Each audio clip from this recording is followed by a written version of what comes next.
اس حالت میں دن گزر رہے تھے اور ملک شام میں کفر سر اٹھا رہا تھا، پھل پھول رہا تھا۔ زیادہ زور لبنان کے علاقہ جات میں تھا، وہاں نئے سرے سے بتوں کی پوجا شروع ہو گئی تھی۔ اللہ کی طرف سے ہدایت آ جانے کے بعد وہ پھر سے خباثتوں پر اتر آئے تھے۔ ان حالات میں بعلبک شہر میں بنی اسرائیل کا ایک ایسا گروہ ظاہر ہوا جنہوں نے ایک بت ایجاد کیا، اس کا نام بعل رکھا۔ اسی کے نام پر شہر کا نام بعلبک ہے۔ اللہ تعالیٰ نے ان کی طرف معزز پیغمبر الیاس علیہ السلام کو مبعوث فرمایا۔ آپ کا سلسلہ نسب یوں ہے: الیاس بن یاسین بن فنحاس بن ایزار بن ہارون علیہ السلام۔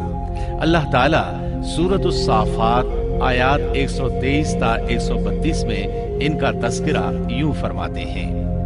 وَإِنَّ إِلْيَاسَ لَمِنَ الْمُرْسَلِينَ إِذْ قَالَ لِقَوْمِهِ أَلَا تَتَّقُونَ أَتَدْعُونَ بَعْلًا وَتَذَرُونَ أَحْسَنَ الْخَالِقِينَ اللَّهَ رَبَّكُمْ وَرَبَّ آبَائِكُمُ الْأَوَّلِينَ فَكَذَّبُوهُ فَإِنَّهُمْ لَمُحْضَرُونَ إِلَّا عِبَادَ اللَّهِ الْمُخْلَصِينَ وَتَرَكْنَا عَلَيْهِ فِي الْآخِرِينَ سَلَامٌ عَلَى إِلْيَاسِينَ إِنَّا كَذَلِكَ نَجْزِي الْمُحْسِنِينَ إِنَّهُ مِنْ عِبَادِنَا الْمُؤْمِنِينَ۔ اور بے شک الیاس بھی پیغمبروں میں سے تھے، جبکہ انہوں نے اپنی قوم سے فرمایا کہ تم اللہ سے نہیں ڈرتے، کیا تم بعل نامی بت کو پکارتے ہو اور سب سے بہتر خالق کو چھوڑ دیتے ہو، اللہ جو تمہارا اور تمہارے اگلے تمام باپ دادوں کا رب ہے۔ لیکن قوم نے انہیں جھٹلایا، پس وہ ضرور عذاب میں حاضر کیے جائیں گے، سوائے اللہ کے مخلص بندوں کے۔ ہم نے الیاس کا ذکر خیر پچھلوں میں بھی باقی رکھا کہ الیاس پر سلام ہو، ہم نیکی کرنے والوں کو اسی طرح بدلہ دیتے ہیں، بے شک وہ ہمارے ایماندار بندوں میں سے تھا۔ قرآن مجید میں ان کا نام الیاس بتایا ہے۔ انجیل یوحنا میں ان کو ایلیا نبی کہا گیا ہے۔ بعض آثار میں ہے کہ الیاس اور ادریس ایک ہی نبی کے دو نام ہیں، لیکن یہ بات درست نہیں، کیونکہ اول تو یہ آثار سند کے اعتبار سے قوی نہیں، دوسرا یہ کہ قرآن مجید نے سورۃ الصافات اور سورۃ الانعام میں الیاس علیہ السلام کے جو حالات اور اوصاف بیان کیے ہیں ان میں کسی ایک جگہ بھی یہ اشارہ نہیں ملتا کہ الیاس علیہ السلام کو ادریس بھی کہا جاتا ہے، اور نہ ہی سورۃ الانبیاء میں جہاں ادریس علیہ السلام کا تذکرہ ہے کوئی ایسا اشارہ ملتا ہے کہ ان کو الیاس بھی کہا جاتا ہے۔ مورخین نے ادریس اور الیاس علیہ السلام کے جو نسب نامے بیان کیے ہیں ان سے پتہ چلتا ہے کہ ان دونوں نبیوں کے درمیان صدیوں کا فاصلہ ہے، لہٰذا اگر یہ ایک ہی نبی کے دو نام ہوتے تو قرآن مجید ضرور اس کی طرف اشارہ کرتا اور مورخین بھی اس کی کوئی وجہ بیان کرتے۔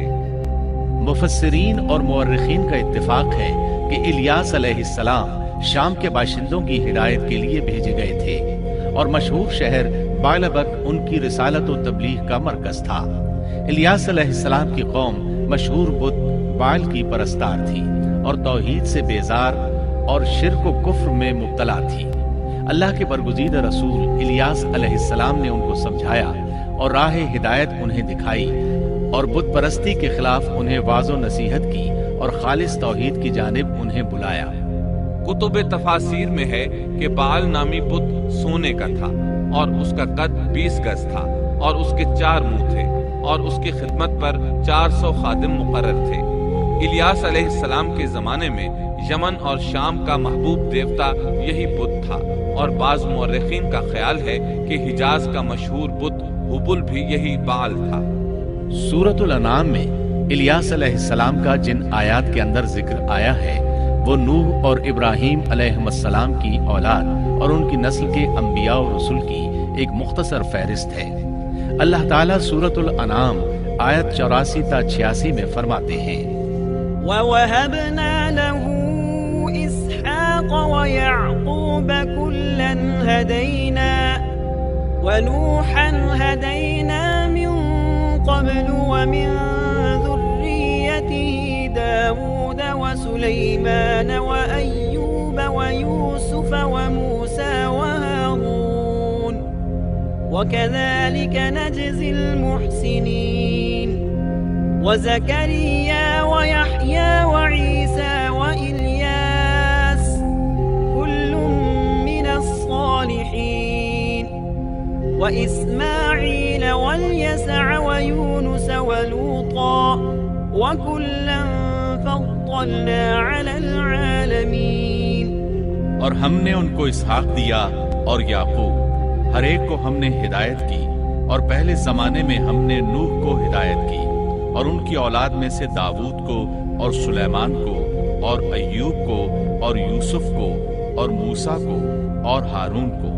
اور اسی طرح ہم نیک کام کرنے والوں کو جزا دیا کرتے ہیں. اور نیز زکریا کو اور یحییٰ کو اور عیسیٰ کو اور الیاس کو، یہ سب نیک لوگوں میں سے تھے. اور نیز اسماعیل کو اور یسع کو اور یونس کو اور لوط کو، اور ان میں سے ہر ایک کو تمام جہان والوں پر ہم نے فضیلت دی.